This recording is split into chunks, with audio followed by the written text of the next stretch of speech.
It's boring cooking when I know it's not for him. Mine stood in the kitchen of their estate, barefoot on the warm wooden floors, on a video call with Mina, her friend, while she stirred the spatula in the cooking pot.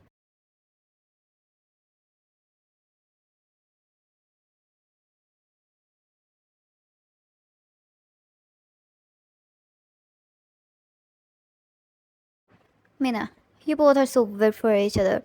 Wine missed him. It was written all over his face. He had flown to Italy 2 days ago. Some arms transaction involving warheads and the Prime Minister of Croatia. She didn't bother much about the business details.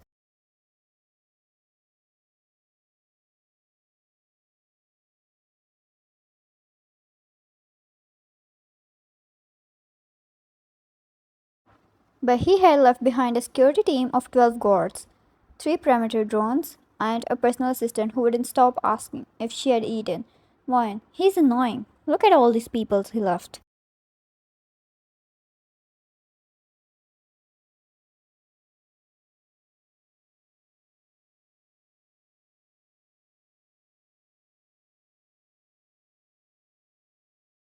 Wine, I'm actually more happy with one Jungkook instead of these dozen people. Mina, I told you to break up with him. Wine, jeez, he's my husband now and you never gave me a single advice beside breakup.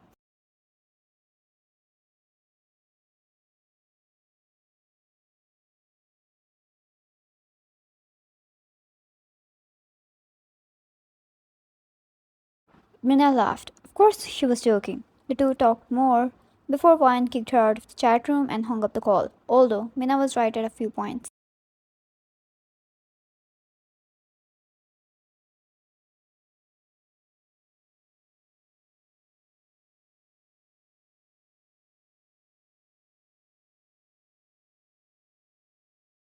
Marrying Jungkook was a huge step for Wine, a man who was danger himself and brought hell and destruction in Wine's once peaceful life. Living with him automatically put her a bounty on her head.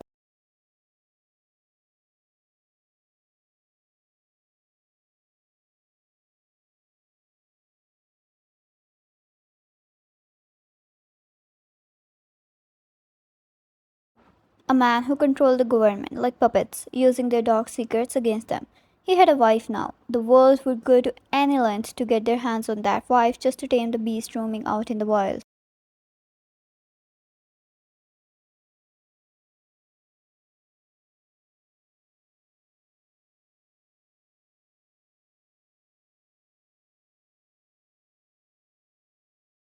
But being with Jungkook was also the safest she could ever be. Despite her every worry, she never once felt even an ounce of danger.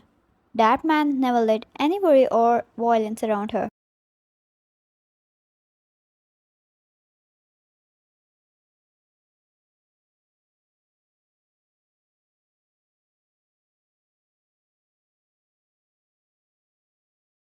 She wandered into the kitchen, humming to herself. The guards were outside, two more inside. She waved to one, Sujun, stationed by the hallway, but Sojin didn't wave back.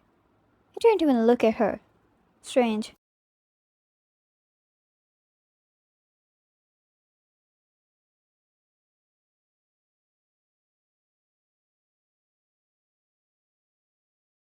However, 10 minutes later, Wine was cutting fruit when she heard a sound, a dull thud. She peeked through the hallway. No Sujin. Wine. Sujin? No response. She set the knife down, stepping toward the living room.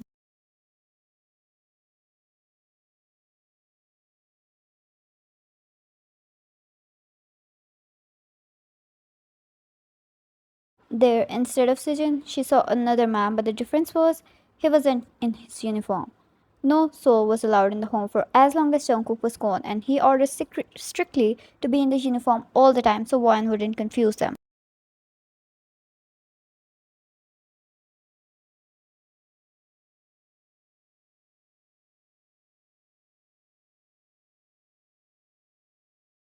Wine took a step back. It might not be the case, but she didn't want to take a single risk. She opened her mouth to scream but for the guards outside, but the man rushed forward and grabbed her arm with a force that sent her stumbling back.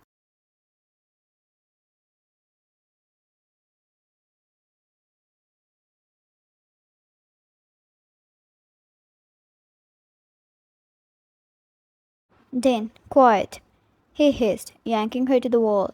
One sound, and I swear, she stomped his foot, then screamed loud and raw.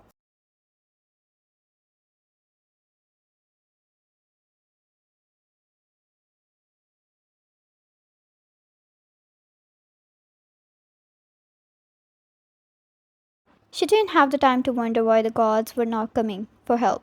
She did what Jungkook told her to do in such situation. She bolted down the hall, heart in her throat, sprinting past the rooms until she reached the panic room.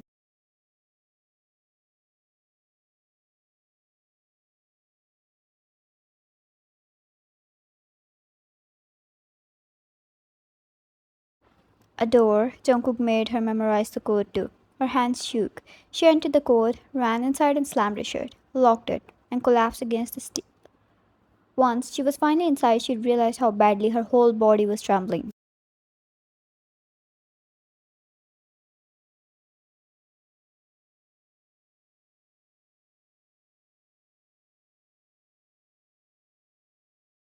No, she has never faced such a situation in her whole life. It all happened so quickly, her whole processing system shut other than the surviving skills Jungkook engraved in her brain.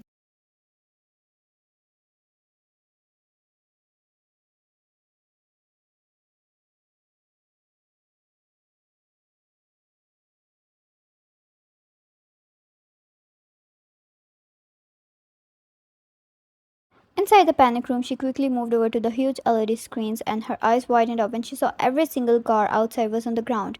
She didn't know if they were dead or unconscious, but this level of attack scared her.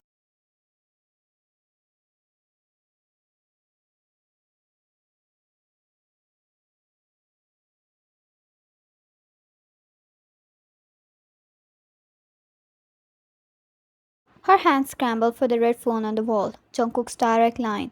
The same phone she was told never to touch unless it was life or death. She picked it up, dialed, no answer. But she knew. She knew he got the message. It was the A level emergency line.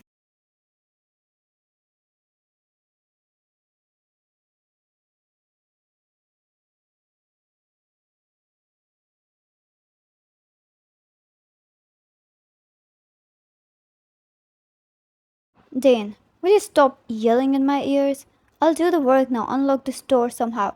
It's locked from the inside, he said on the phone call with whatever people he was teamed up with.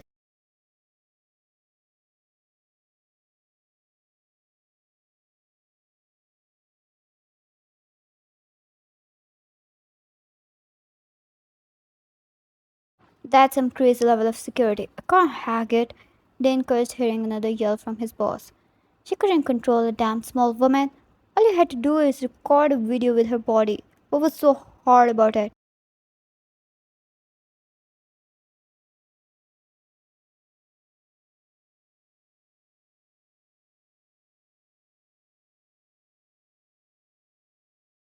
I took all the mirrors to get you in that damn protective fortress. Now do something. Dane groaned and cut off the call. Wine heard it all but stayed inside. That door was not going to open. She believed it when Jungkook told her that. She believed in him.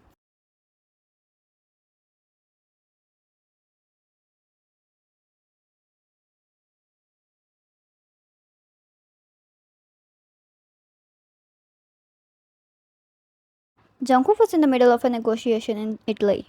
No cell phones or weapons were allowed inside the glassroom conference for the utmost security. All the high ranking officials of the country were present there.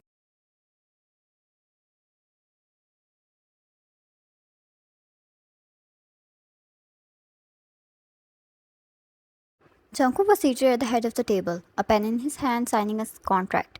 The door opened, his assistant marched inside, leaned down, and whispered in his ear. Emergency line rang from Seoul Estate. Jungkook's pen froze mid signature. Where is Sejun? He asked. We lost comms. His assistant replied, JK, we are taking this some other day. He left the papers mid signature and left.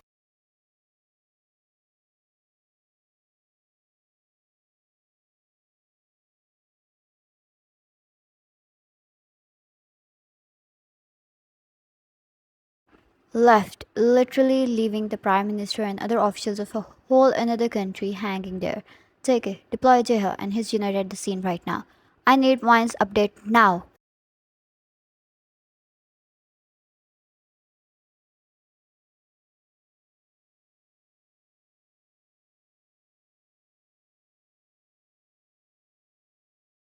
Right away. A man ran away. JK, prepare the jet. He fired commands left and right while he rushed over towards the airport. The emergency line was never supposed to ring. Never.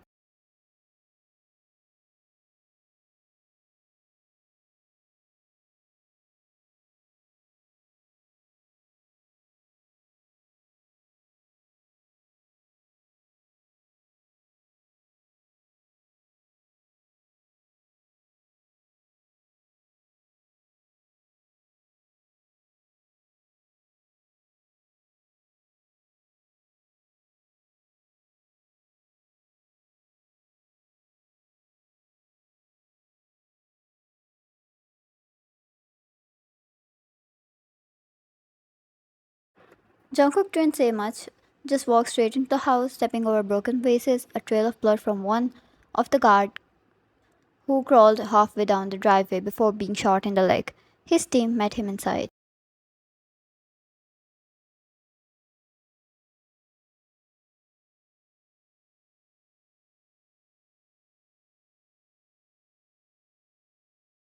We found the mole, his captain said, pointing to one of the unconscious guards. Sejun, he disabled the internal cams and helped the intruder get in. Also drugged everyone's drink. No one questioned since your wife made them herself. We have secured him.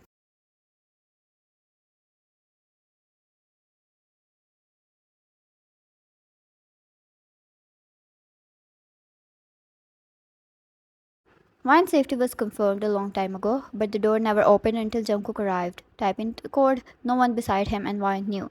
Wine stood inside, pale and exhausted. Her hoodie was oversized, her cheeks were red from crying.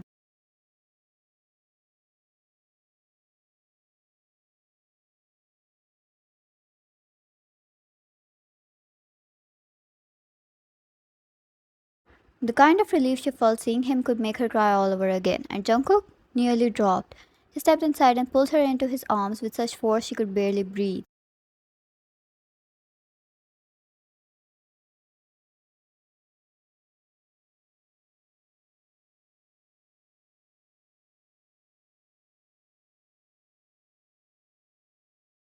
Wine, I'm okay, she whispered. He buried his face in her shoulder. Take it, shouldn't have had to be. Wine, then don't go anywhere without me. Don't leave me again.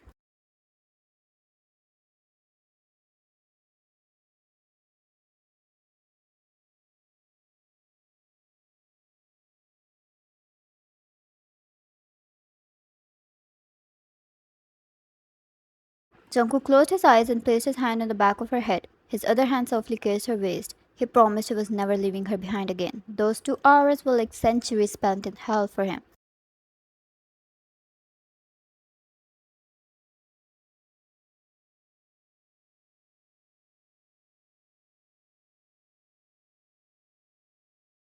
JK, you did good.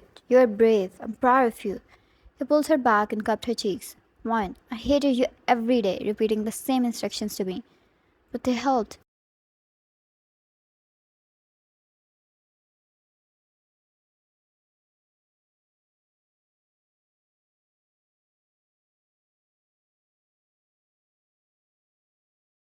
JK, then hate me a bit more. I'm going to continue this, but you'll never need them again. I promise. One got in his embrace again for as long as she wanted to stay there. She needed to feel him. That feeling of protection, only he could provide her with it.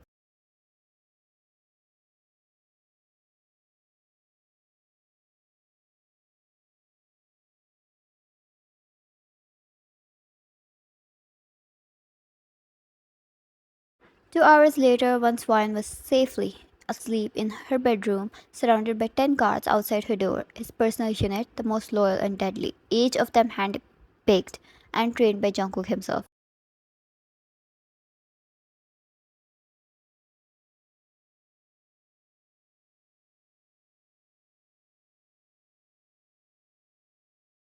Jungkook stepped to his study to meet his assistant, who was there to report him the whole matter. His team had already cracked everything. That's why they were efficient and on the top.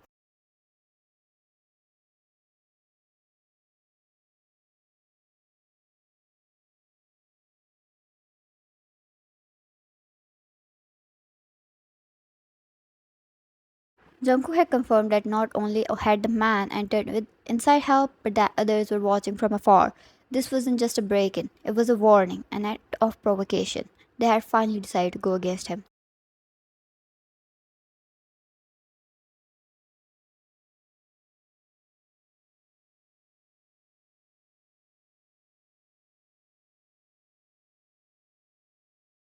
And Jungkook's response sealed the country. JK, no one comes in, no one leaves. I left it when I finished cleaning this trash out. He told the Prime Minister, no, they don't dare go against him. This was a forbidden rule.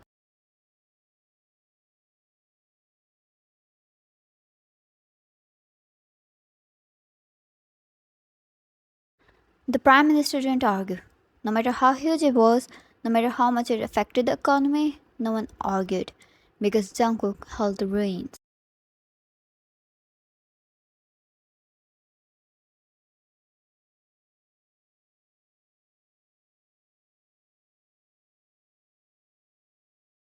When Ryan woke up the next morning, his arms were wrapped around her, as if he never left.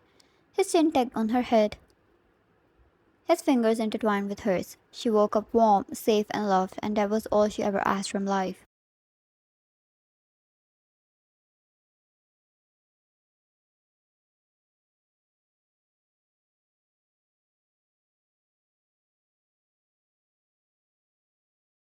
Ryan, good morning. Your eyes tell me you never slept. JK, I can go 3 days without sleeping. Ryan raised bro, grabbed her phone. He was being suspicious, and she only trusted one person to give her all the details.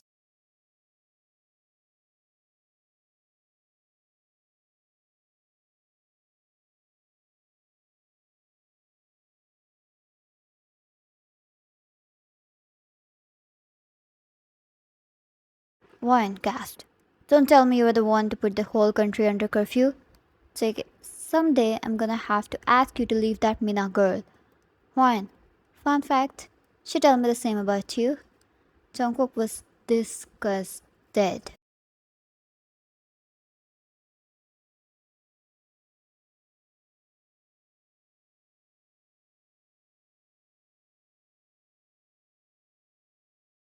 Ryan, you could have just solved this quietly, I know it, but no? You like theatrics. She smiled as she snuggled against his chest.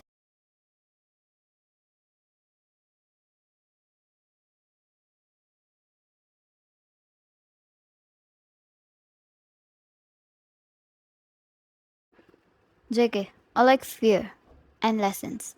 Ryan, thank God. I'm Team Jungkook. It must be one worse experience to be on the other side, she said dramatically.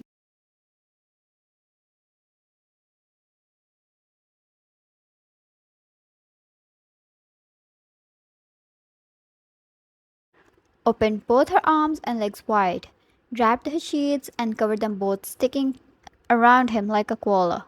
Ryan, we're staying in bed whole day. That's your punishment for leaving me.